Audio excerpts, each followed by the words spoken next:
And we're live. Hello, hello, hello. Hi, Mike. Hi, all. Now, I'm going to assume we're going to get some questions here.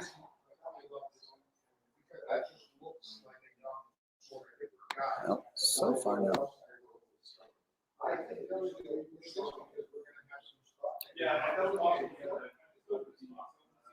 We're looking for questions. We don't really have a discussion per se lined up. Hello, Aaron Strickland and Mona and Lisa. So now wow, we were told we look good, Coutts. We look good. That's very nice. OLP is OLP. Mike is a hologram. I might be a hologram now. You don't even know. The question was, am I back with OLP? He's very good at the hologram, I must say. Any possibility you can include the hologram stuff in Sarnia, Mr. Coutts? Oh, I don't think we can, as it is not our show. It is a festival show. So there's too much. These hologram capsules that we are presenting the holograms in are very heavy, very cumbersome, and not conducive to getting off stage quickly. So not good for throw and go. No throw and go with them whatsoever. Hey, Anuj Batra. Hello. No way. Anuj. Yeah, well, I'm assuming Batra 1970. Gonna be the only one guy that I know of. Yep. Raine is currently missing in action. Yeah, but I'm sure he'll show up at some point. I text him. I have not heard from him. And I thought, was there a question? When did we start hanging out again? Well, hanging out might be more, but we've been in communication. You and I have seen each other in Toronto over the years. Yes, we have. And then many years ago, I want to say it was probably 1997. Mike, you can correct me because you're generally better at these things. Yeah. We went guitar shopping together outside of Baltimore, and I played a bass that I very much liked, but hummed and hawed just long enough for one Mike Turner to scoop it from underneath my nose. And I made him promise me that he would sell it to me if he ever decided to get rid of it. And what was that, about 3 years ago, 4 years ago? Was it that long ago? No, maybe.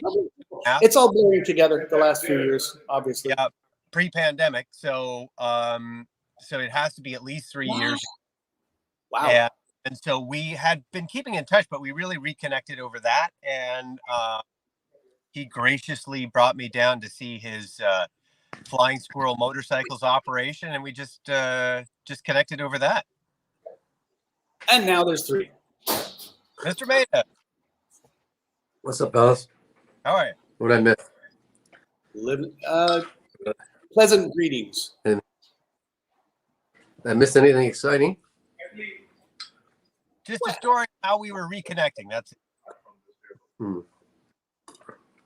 Reconnecting. Yeah, I like that. I like we have that little logo up in the front. This is fancy. Yeah, it's confusing to me. Technology.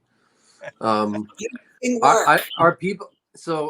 other people on? Like, can you guys see message or chats or anything? Yeah, if you look under the comments tab on the right, that's where they're. Raine, if you're on phone going to chat. Okay, yeah, I see it now. I'm on my phone. I always do these things on my phone, but I see where it is now. Yep. Cool. When will we be in Florida? I don't know. Are there any? John Atala asks me, are there any old guitar licks that I've seen Steve play wrong that you'd like to correct for the record? I love that. That was the time. Oh, wait a sec, Mike. What about Hope? Well, I wasn't entirely certain how that went. It's been 20 odd years, and it's a tuning I don't use anymore. So there was a little bit of mutual discovery going on there. Yeah, there was a bend versus a hammer-on. Oh my gosh, we're into that. We're into those details, huh? Yes, I remember Hope. Hope was always like a weird one in the studio and recording it because those things are so like the two different parts are so linked together. It's hard to tell what's doing what, to be honest. Right. I was listening to it thinking the same thing. Like I knew the other. It's like, oh, there's an Ebo in there. Oh yeah, there's an Evo too, right? Yeah, there's so. I mean, that song's wild, but it's funny because that song feels simple. But well, in honesty, though, it is. I mean, the way the parts link together is really interesting, but mainly because of the tuning, which I think I discovered all of about a month before we did the song. It's a whole lot of same note stuff, so it's all, it just sort of flows from A to B to A to B sensibly, rather than big chord changes. Because I didn't know how to play all the chords in that tuning. Sorry, Alex. it's so funny. There's 2 deliveries. Who is We haven't played that for a while. I'm actually excited to play it again.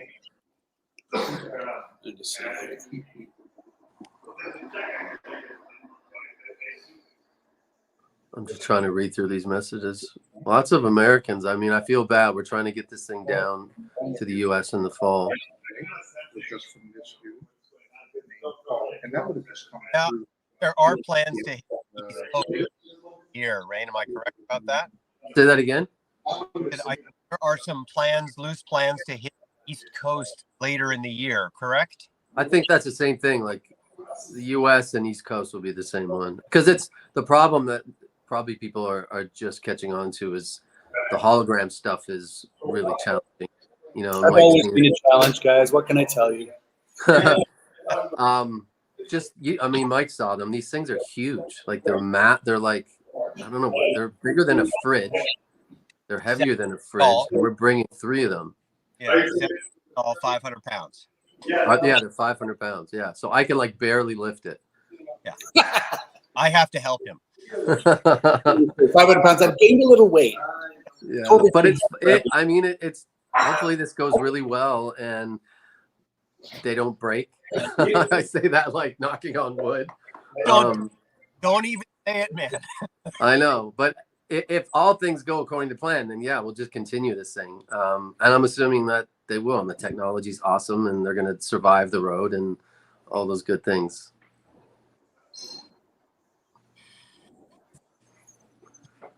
Yeah. And we'll get to Halifax, and I don't know if we'll get to St. Petersburg, Florida, but we'll get down to Florida. All those good cities that we're missing out. I feel bad. We wanted to do a full tour like in one shot, but because it's summer and because it the pandemic, and it was really tough to schedule, and we can't just go play any venue. We have to be in theaters that have the right sight lines, so no one's at too hard of an angle where the hologram capsules don't reflect well. So this was not easy, and like I said, Mike's been in. He's kind of seen the sausage being made, so it's like this is a big deal. It's gonna be amazing, but it's taken a lot of effort.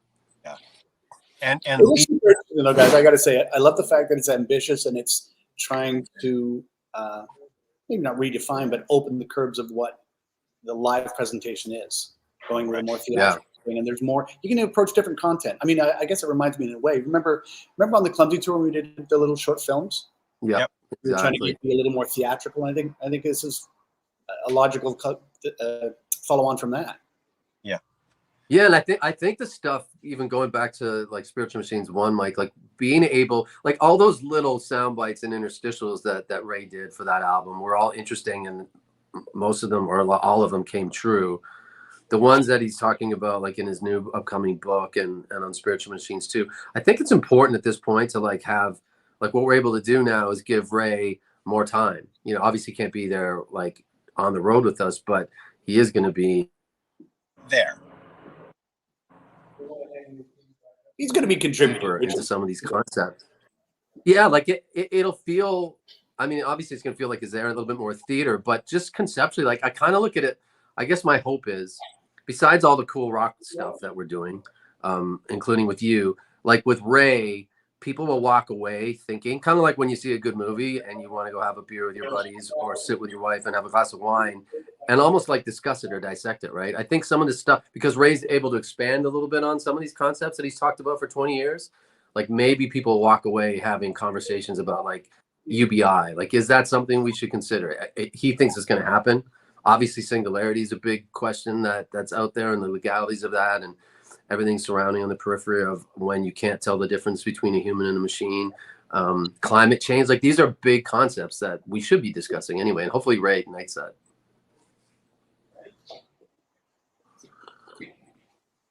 I don't know if people are interested in that. We'll see. Maybe they're like, man, dude, get that dude off the stage. We just want. Wait, what? Who's that dude? What?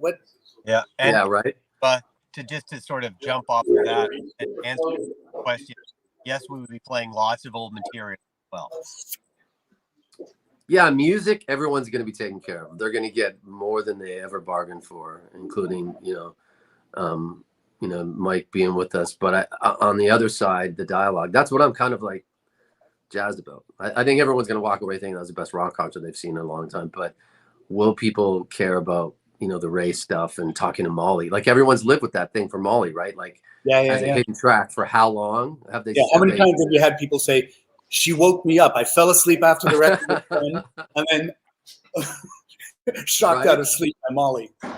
Yeah, that's it. And then I wonder, like, what people's perception of what she looks like is compared to what they're going to see on stage too. Yeah, that's always like a trippy thing when you think. I know with like an author, you think you have an idea, right. You read their books and you get invested in them, and you think you have an idea of what they look like, and then all of a sudden you see them like, whoa, it's not what I was expecting, or maybe it is. There's an interesting question for you, Raine. Valerie says, as a poet who observes the human condition, is singularity especially terrifying? Like, what does it mean to humans?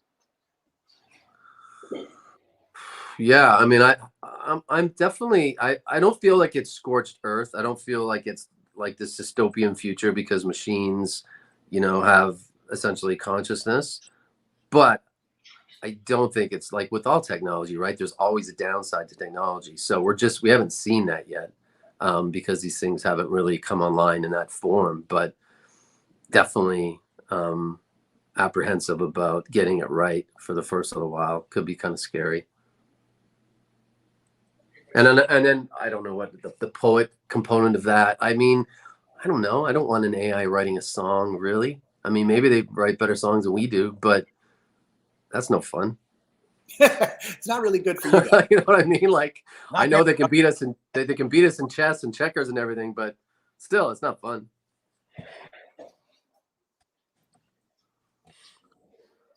Let me.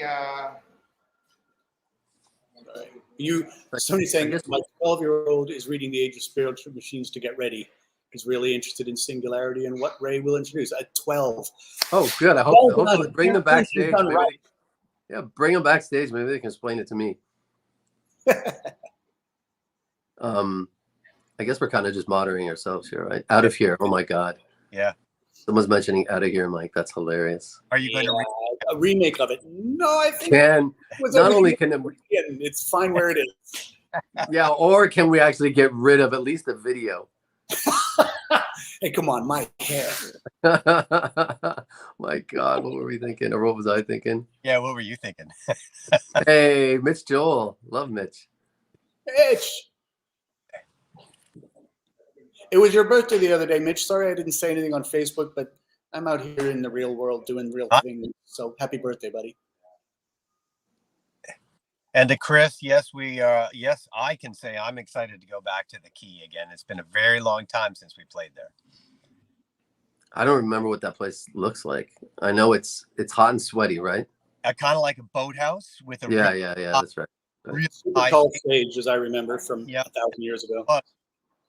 Oh, someone mentioned, "Are you sad?" I don't know if they're asking if like I'm actually sad or we're gonna play the song, but I'm not particularly sad today. But we are gonna play that song live. Yes, we will play that song. Performed at Mohawk College in Hamilton. For some reason, I actually remember that show. That was a long ass time ago.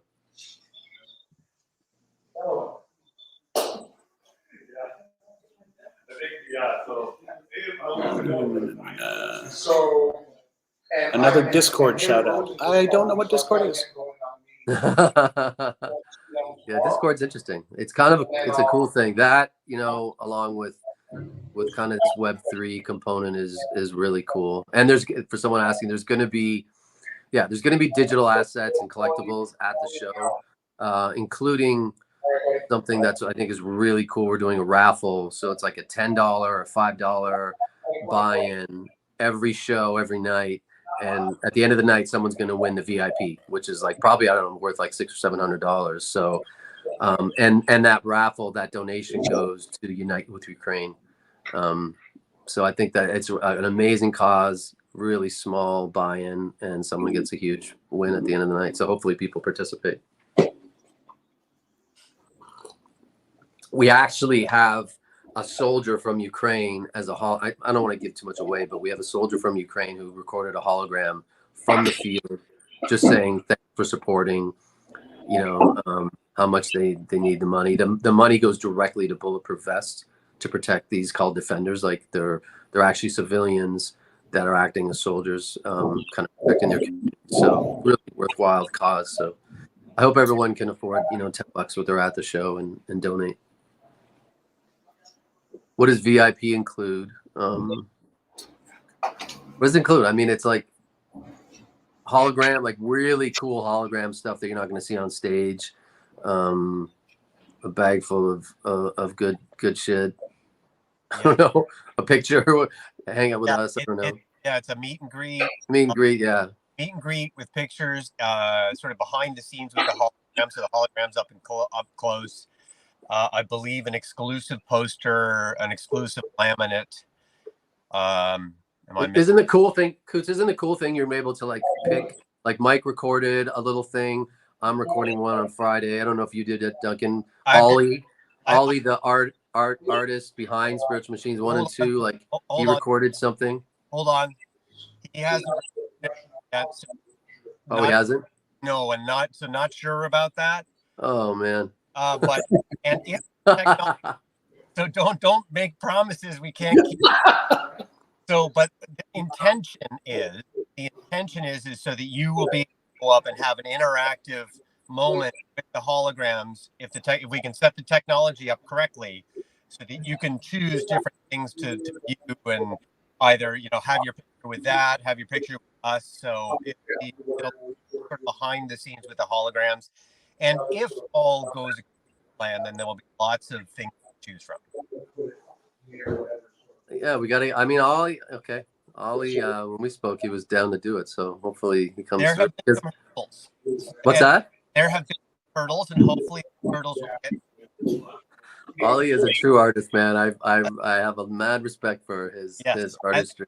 As do I. I'm just letting you know it's not in stone yet. So I don't know who Christopher is, but he's like, Ollie is quite the character, but what a great break to bring him back. Yeah, I mean that's what we want. I kind of like with Ray, I think it's cool. Like all that artwork he did for Spiritual Machines is so brilliant. I would love to.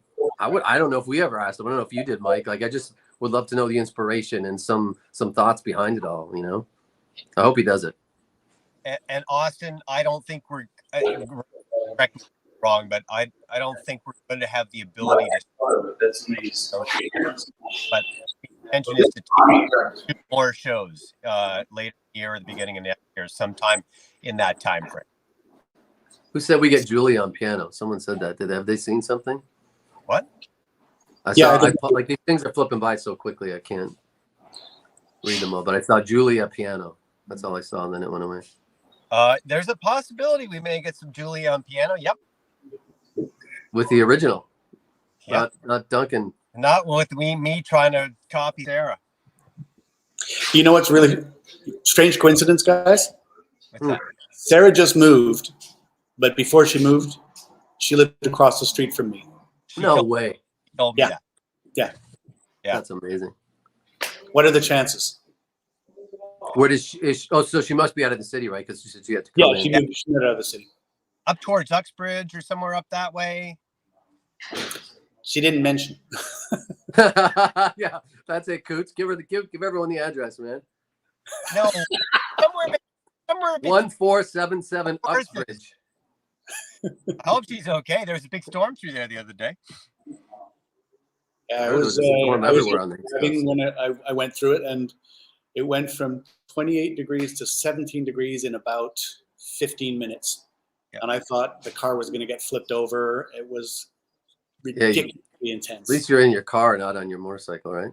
Exactly. No, I'm not a wet weather rider. That's far too annoying. Montreal. I'm actually. We've never played that theater in Montreal. I heard it's beautiful. I can't wait to actually play there.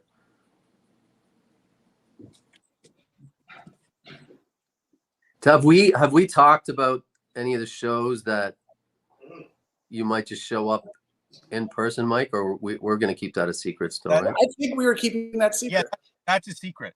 Oh, okay. Like not even tell that was a possibility. I take it back. I didn't mention that we're thinking about something like that, but we're going to work something out yet because I think it was that whole something about promises and hurdles and something.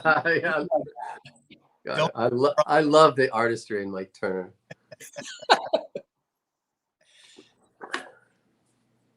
I'm getting on with Ollie after this call, man. We got to get him to do this. Just get over it.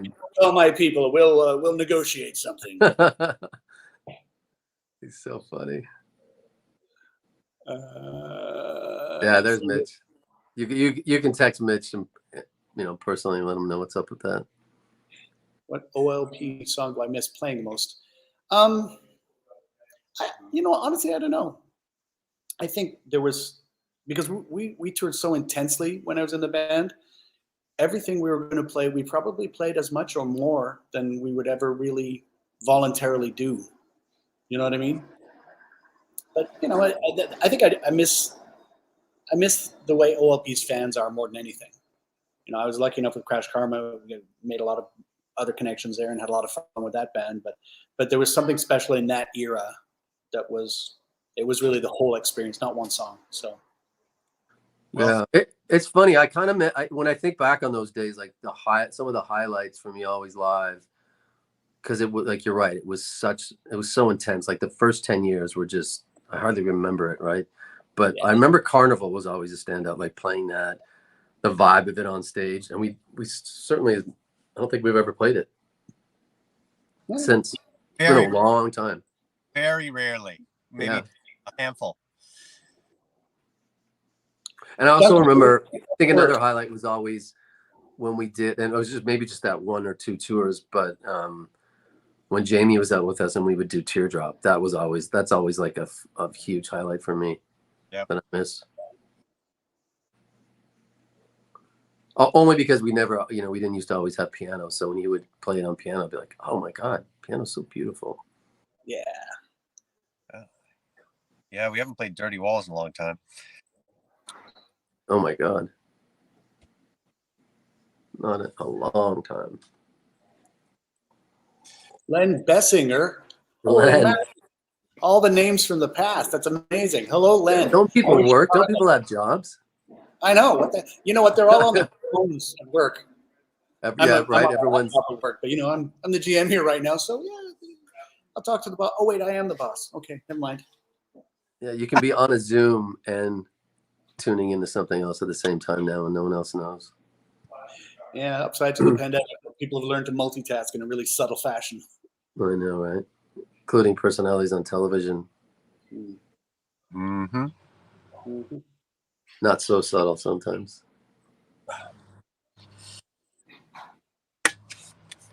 I've got COVID. Oh God.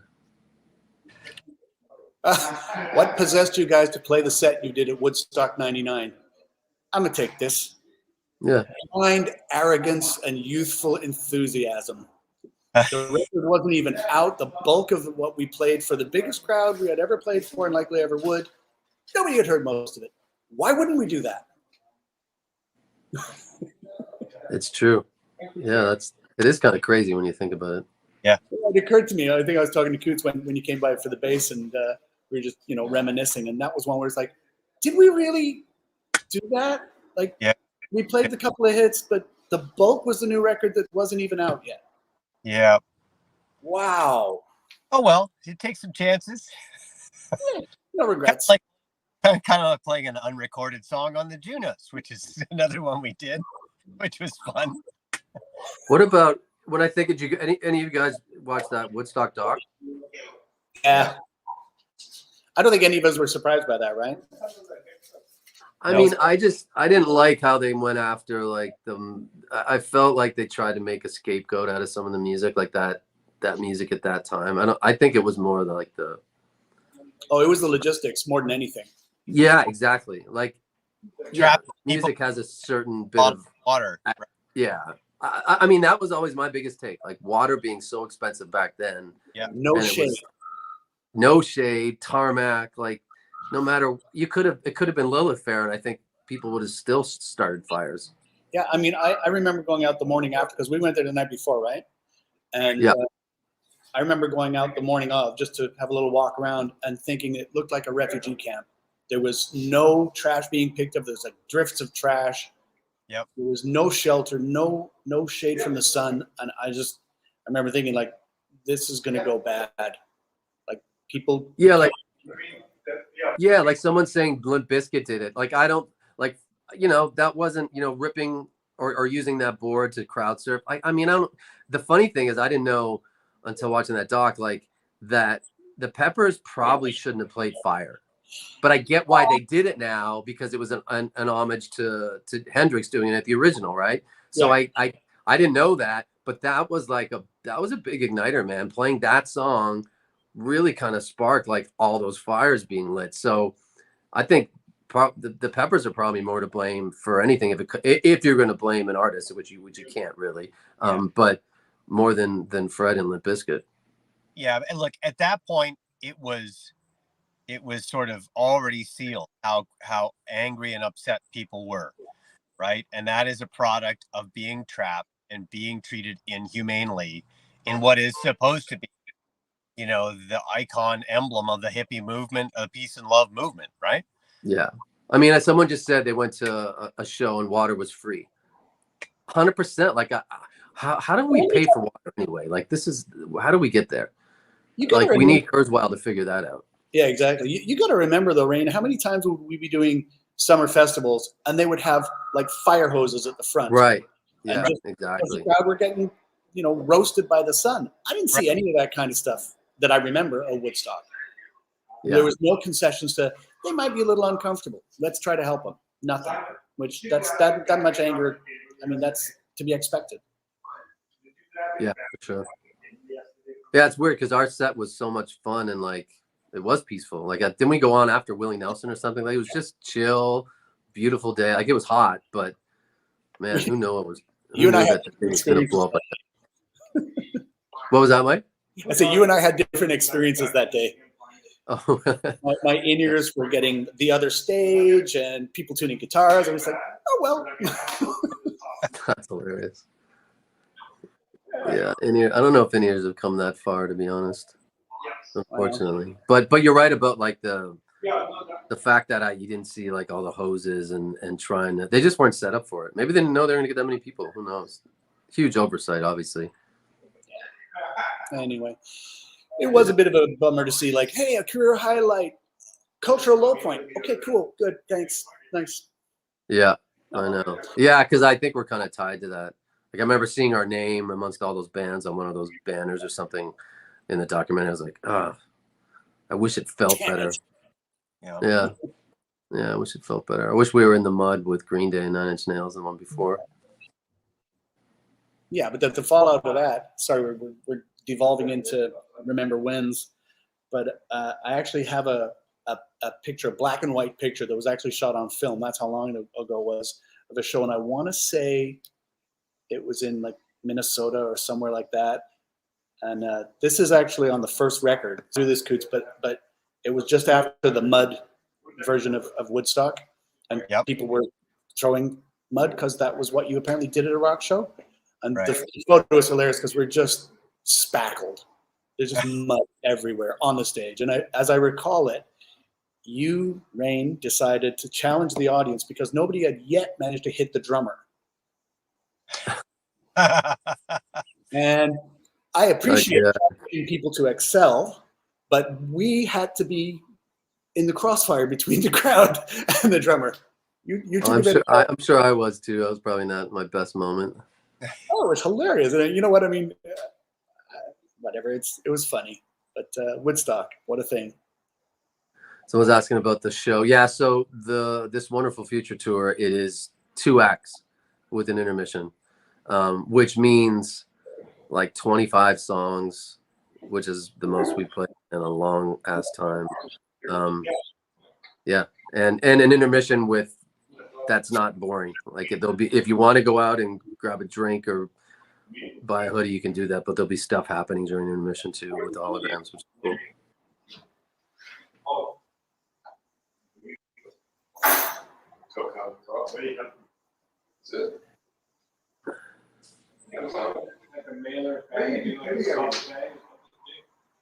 Yep, 25 songs, God willing.